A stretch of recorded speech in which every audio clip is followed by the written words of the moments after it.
favourite, the panda. Talking about cuteness. Mm.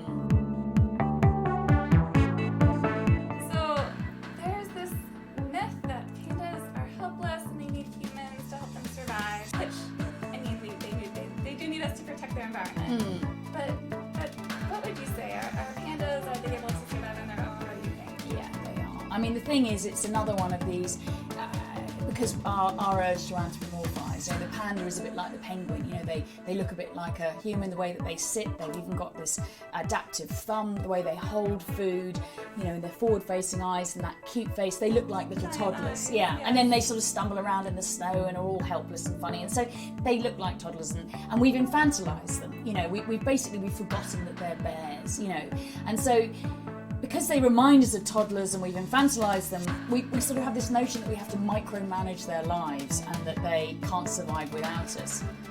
And this simply isn't true, and this has really come from the fact that there are actually two pandas. There are the pandas that live in the wild, which are, secret studs with a taste for flesh and a ferocious bite that will reproduce up to 40 times in an afternoon. Right, so they don't only eat bamboo. I mean, I know that's their main food source, but sometimes they eat meat. Yeah. I mean,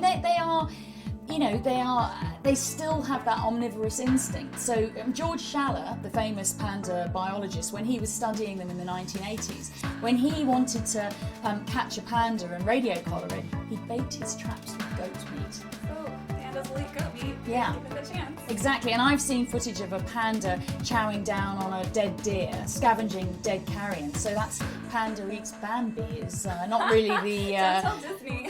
Exactly, don't tell Disney because they won't like that one. So yeah, these are bears. We've created this sort of very different... I mean, obviously I'm not suggesting that they eat more meat all the time. They obviously, most of their diet is bamboo, but we've created this sort of caricature of this helpless panda largely because they don't reproduce well in zoos, But I mean, who can blame them?